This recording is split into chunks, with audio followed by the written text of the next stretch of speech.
Yo, what's up? It's your main man, Cory Espie in the building. Once again, all in your face. I got my girl, Christy Dean here. Christy Dean, how you doing today? I'm good.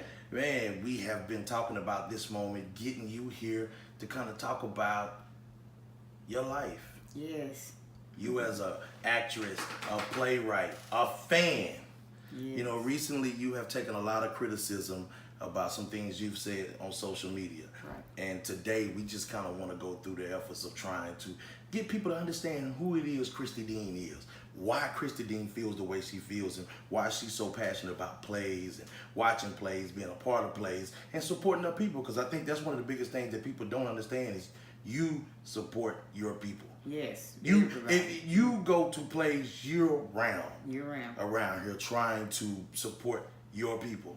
Yeah. And I think one of the biggest messages you can push out here is to get people to understand is that you're all about support. Right. So today we are here with Christy Dean, and we're going to find out what's inside the mind of Christy Dean. We're back with Christy Dean, trying to get inside of the mind of Christy Dean. Christy, you doing all right today? I'm good. Let me ask you a question. Plays, when you think of plays, what do you think about them? When I think of plays, because it's been 20 years now that I've seen over 200 plays. And so basically, when I think of plays, I think of, I wish I was up there on that stage in that light because of the fact that I am an actress myself.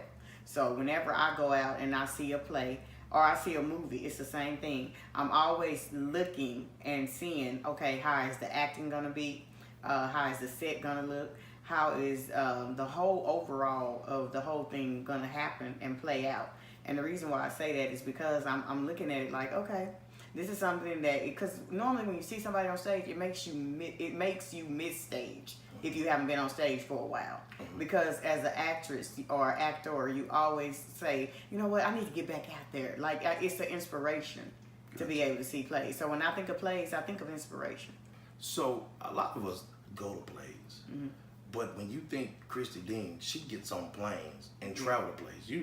Normally, if you think about somebody traveling to see a play, somebody that you know. Right. I don't know these people. You would get on a plane and go across the country and see somebody you don't know. No. Just to support a play. Where does that come from?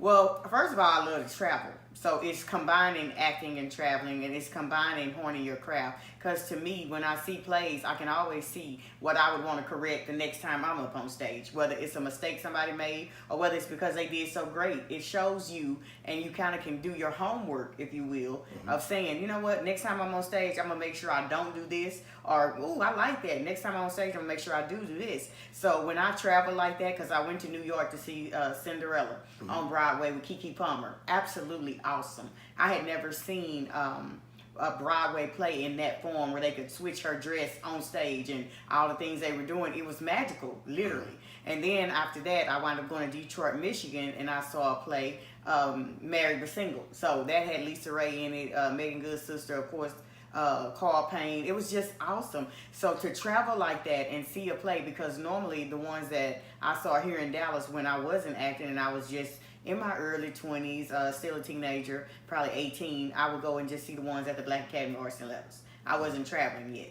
But once I started acting, I was like, you know what? I go all over the country. Just let me hear about it, and I'll meet you there, especially if they're not going to have a Dallas show. Gotcha. So take me here. You're a fan. You're traveling. You love to watch them. You're acting in them yourself. Now Christy Dean says, I want to put on a production myself. Right. And she goes and she does it. Take me through the mindset of you now putting on a production after watching so many. Well, see now, at first I can honestly admit that I was very, very, very, very harsh of a judge. Like, it was just like, you know what, no nonsense.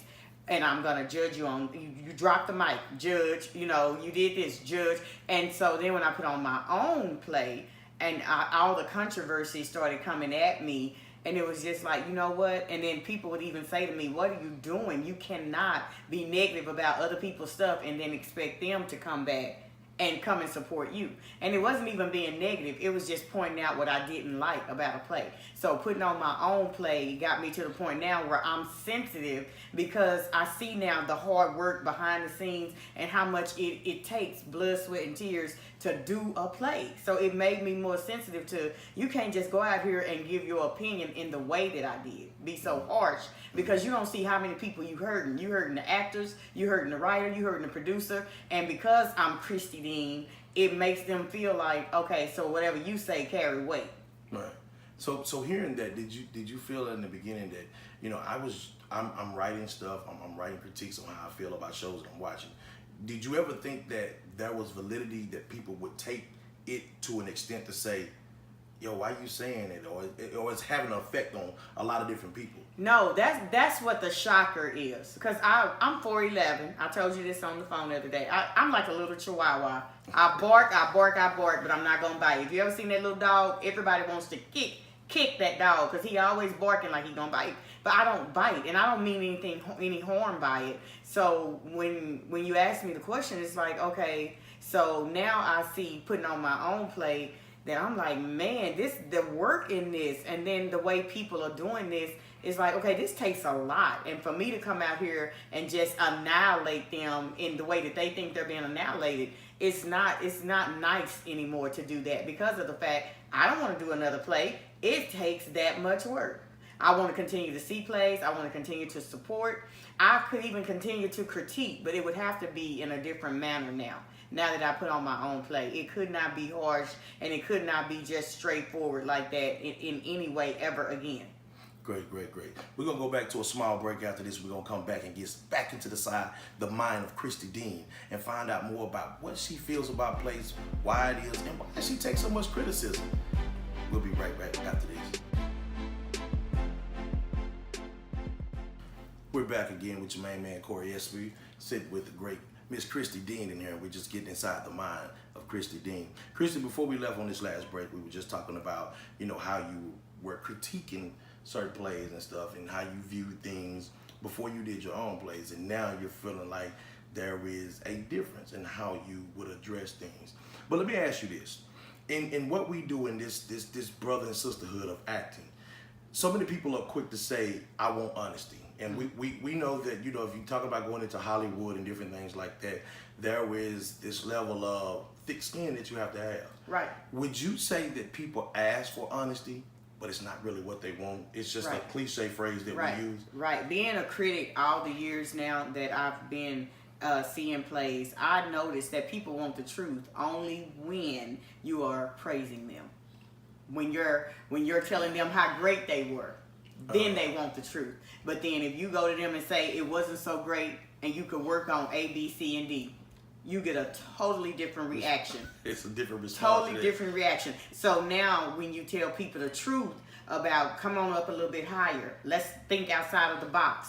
Why are you doing this? Everybody has done that message, particularly with gospel stage plays, because every gospel play is about get saved, stop judging. It's always the same message. And so people who've never seen a play are going to praise you, or people that's your family, or people that's in church are going to praise you, because more than likely a gospel stage play is going to have great singing. Right. It doesn't matter if it has great acting. The people are going to be entertained because of great singing. So they're going to have the singing. But if you go to somebody and say the singing was great, but the storyline was typical, nobody wants to hear the truth. Why do you think that is? Why do you think we're built like that? Why do you think that we say, yo, tell me, if you see my show, tell me what you think of your show? I don't think people want to be free.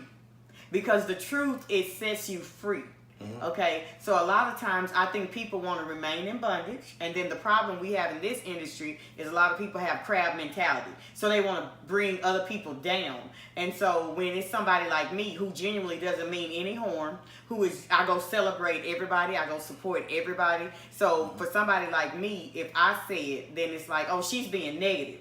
I remember when that was said about me at one point. Oh, she's being negative and you don't support people. You just come and talk bad. No, because if I had gave you a good grade, then I'm not being negative. Or everything is all right. good. Everything is all good as long as you telling them that they done excellent and you praising them. So would you essentially say that at times you've kind of been a scapegoat? Because I know I remember having a conversation with you and you were talking about the thing I didn't understand is I hear other people sometimes when I'm at shows not like a show. Right. But they won't say it publicly. They will not. But the fact that I speak publicly on it, right. I get attacked on it. No, I get attacked on it, and this happens all the time. And the thing that I hate about it real bad, Cory, is that you're in that group because it's such a small world. They all would talk amongst themselves and say what they didn't like. That was horrible. That was this. But because it's a big name person, and I know I'm not even saying any names. But because it's a big name person in Dallas or somebody that has established in Dallas, they are not going to tell that person they didn't like the show. I'm that one factor or that one person that will go against the grain and say, I didn't like it. And then at that point, it's like, okay, so now, and then they're on the defense. And it's like, why are you on the defense? And I've had people, I can mention LaToya Garrett. She works with Tony Grant all the time. She called me and said, what did you think about my play? I told her it was too long. It was 3 hours. And I'm sharing this because this is something, I was like, I fell asleep. I just told her the truth about it. Do you know that she didn't get mad at me? She wound up asking me the next time, can you understudy in my play? And I was like, wait a minute. So I told her the truth. So you really can snitch out. Like you kind of can smell those that are lovers of truth. Because with LaToya, it was just like, you know what? I appreciate you for being honest. And everybody doesn't appreciate your honesty. Some people take it and they run with it. And I think that when you do that, you're keeping yourself in darkness and you're keeping yourself boxed in. Because you can't grow if you don't want anybody to tell you what you need to correct. So would you say this? Do you think if more people in the circle, in the brother and sisterhood, were more honest about shows they either worked on or shows they go watch, do you think it would help a lot of people step their craft up? Do you think writers would write better, productions would get better? Right. Do you think those things would happen, or do you think it would separate us even more? No, I think it would do both, to be quite honest. It would help people that are willing to say, okay, yeah, this was trash, or okay, yeah, this was, because what I run into sometimes seeing plays is sometimes people put plays on just to make money.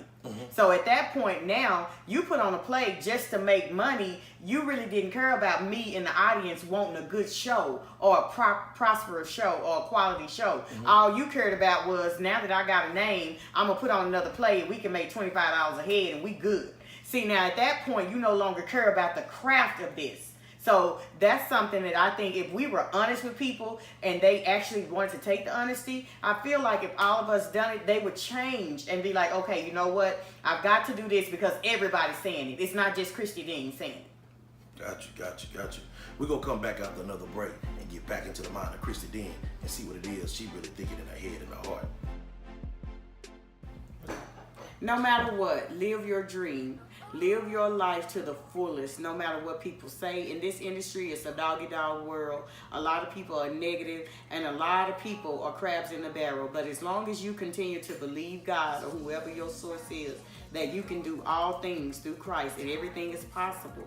You can live your life, live your dream, act, put on plays, do whatever it is you need to do, but always be acceptable or be able to be receptive to correction and truth, because it's truth that is going to set you free and it's truth that will make you free. So if we accept the truth and we take it with a grain of salt and then we go ahead and correct whatever they say we need to correct, then I feel like you will always be able to give quality work.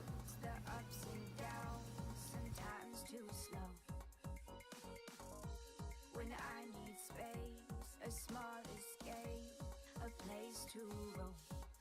That's where I go.